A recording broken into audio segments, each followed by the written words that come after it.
So I want to show you a special trick. Deck of cards here, and we're going to mix them up, and it can be shuffled by a spectator. Oop, there we go.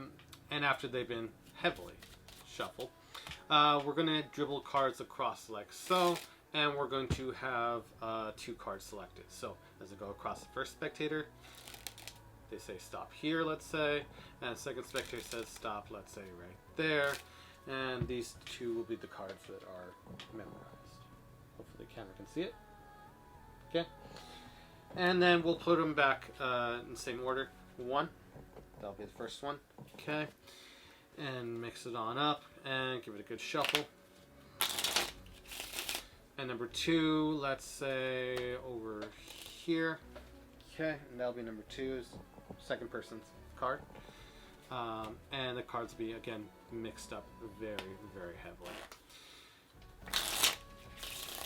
Now, usually how I find a card under these crazy conditions is I tend to give the cards a special cut, which looks like this.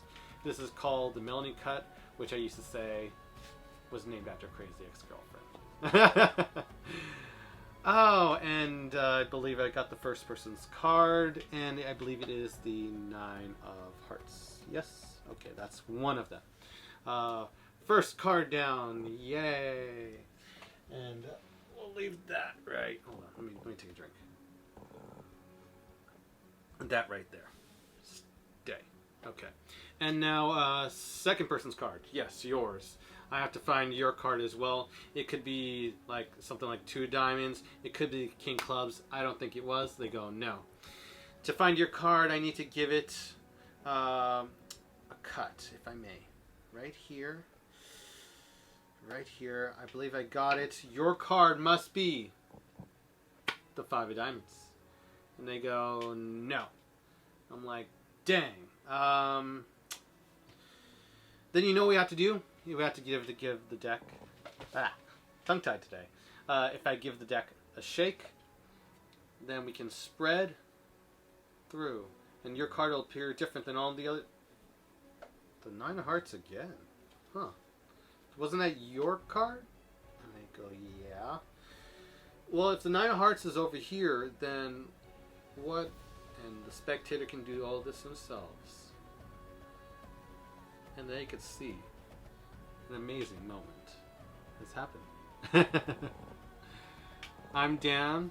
That's what I call three-way split, invented by my friend Leo. And I'm wishing everyone a wonderful day. So you wouldn't believe this, but while I do perform it and I did create the actual effect, like most of it, the original design was actually made by my friend Leo. So credit to Leo Concepcion for that. I remember I said, hey, I was a couple years in Magic, pretty cocky. I'm like, hey, Leo, you're great. Because he really is a genius in so many ways. I gotta give him compliments. I said, Leo, I want you to invent a trick. Here you go. Pen, paper. Now just imagine a trick. If you could do any trick. And this is saying it as a spectator. And he's seen like a couple things in the past, whatever. And so he actually wrote it out. And I'm like, okay, I'm going to turn that into a trick. And it's a great card trick that's, you know, won't fool a single magician in the room. But spectators go crazy over this. I remember they're like some of the just most wonderful reactions just from this simple little card trick. So crediting, you know, I'll just give crediting along the moves along the way. But it's just a simple transposition. And that is timeless and wonderful. With a unique twist on it. So, cards can be shuffled by a spectator. Oh, and like and subscribe. Always appreciate that. Cards shuffled. And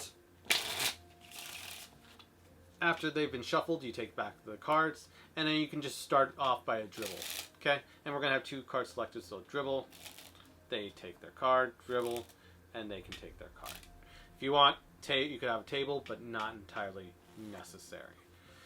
So we have both cards, and let's just say in this example it is the 4 of clubs and the 6 of spades. Okay, that's just what we happen to stop at. In the first one, I mean, you just control them to first and in their order.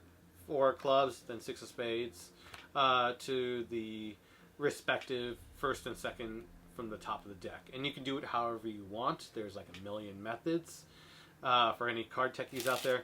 But I'll just give a basic method. Dribble the cards, okay?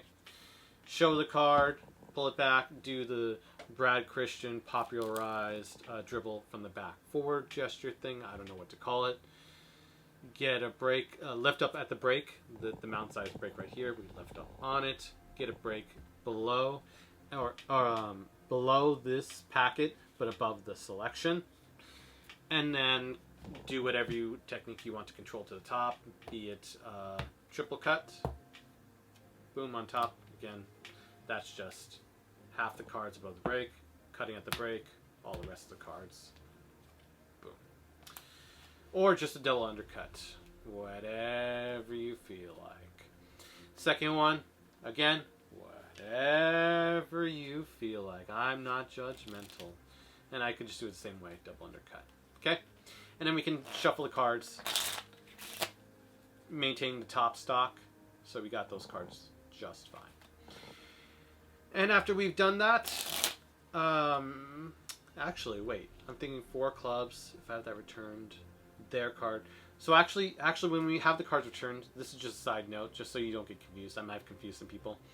4 clubs, 6 spades. You'd want to have this card put back first, and then this card. So just to perform it the same way I did in the show. Otherwise, it's going to be in reverse, where we're putting most of the focus on the other spectator. Okay, doesn't make too much of a difference, but just so you know. So, anyways, we'll just go with how 4 clubs over there will just be on top. And you can work out a way to make it work, returning it, whatever. Just, I want to try and mimic it as close as I can to what was on the performance, so it looks good.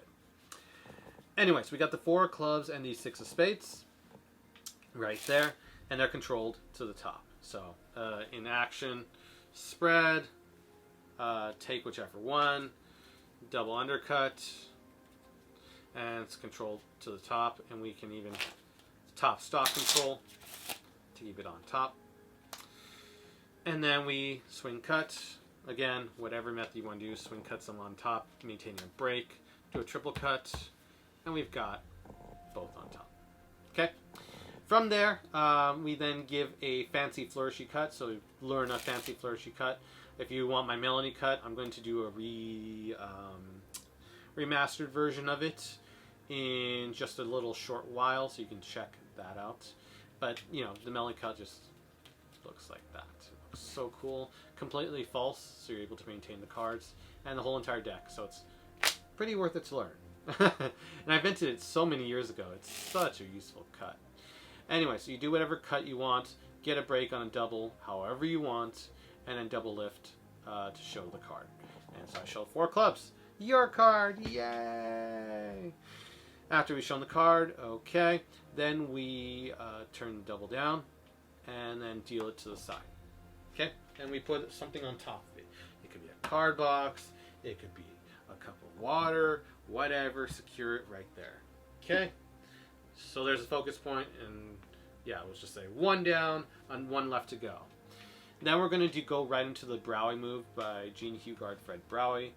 I'm surprised that even though I do this move in front of magicians, in bigger routines and bigger contexts, it goes right by them, which is hilarious. Anyways, gloating aside, get a break below the top card, take half the cards, turn it up, okay, thumb clip it, get these cards, put it on top of the card that's being held underneath by a break, add all the cards to it. So the position check is all these face-up cards, the face-down card, which we've got a break underneath. Okay, hopefully it's being clear. Yes. Right here. Okay. And then separation from the lower part of the deck that's face down. Okay. So it's just essentially looks like this. Boom, boom, break right here, and then rest of cards. Okay, and then from there, in the Gene Hugard Fred Browie one, they just turned both packets up and then closed it. I think they eventually did mention this subtlety. I'm not sure. If they didn't, then this could be possibly mine, but I'm pretty sure that they did mention this way just to reverse it. You get the other packet, turn it over, And I just say, and I do this as I say the action. It could have been the 8 of hearts. It could have been 2 of clubs. It could have been anywhere. Put the packet right on top. And now you've got all the face-up cards and 1 card reversed, being the first person's selection. Okay? So we've double lifted. We've put down the wrong card, which they think is this one. We've retained it. Got a break underneath the top card. Cut the pile in half. Turn it up. And you've got a break below the top card. Add it. It could be the 8 of hearts. It could be the 7 of clubs. We've got the card perfectly reversed as the only one. And when we close it, we just close on up. We turn the pack on over. And I say, but I'm still going to find your card. So we've got the first person's card reversed right here. Okay? The 4 clubs. Now we cut less. Now we're going to do a pseudo cut just for humor. It's kind of funny for me anyways. Just get a break below a couple cards from the top of the deck. Just like 10 cards-ish. And then what we're going to do is we're going to cut off for those 10 cards. And we're going to get a break, and we put all the rest of the deck above it. Then we get a break below the top of the deck right here. And then we square the cards, and then we do a swing cut of all those upper cards and back. It's a fake cut, but it's so nice. It's so clever. It's like, okay, I'm going to try to find the cards. And it seems like you're squaring it, like you just did a cut, and you did another cut, but you just restored it back to its original condition, which is quite hilarious. And I said, I'm going to find your card, and it's just to simulate that all the cards are fair, even though there's 1 card reversed right now. And I after doing those 2 cuts, I turn up the top card and say, King Clubs, was that your card? And they go, no, for the second spectator right here. They go, no. Dang. Well, what if I give the deck a snap, or I give it a shake, whatever gesture you want to use. I spread the cards, and then I show 1 card is out from all the rest, and then I say, oh, that's odd. And I can even do a dragon spread on the back to show that 4 clubs to highlight it. They see the 4 clubs and then go, wait, what? How? And then I go, isn't this, and I refer to the first spectator, isn't this your card? And they go, yeah. And then I do a fan, casual fan, and showcase the card. Wait, and I try and connect the dots. If your card is over here, then what's, and I can either end the sentence right there, or say, or then what's over there, and you can stand back as the spectator lifts up. They go, no way. They see the cards I'm transposed with a little clever ruses in between, and it's just a great, wonderful effect. I think it's just very commercial. Again, won't fool magicians, but it's just so wonderful for spectators, and it feels very personal, intimate. You see cards switch. It's what spectators really like out of effect, and I really think you'll get a lot of use out of it. And it's, again, not totally mine. The whole idea originally was created by my friend Leo Concepcion, a non-magician, which is pretty cool to think about.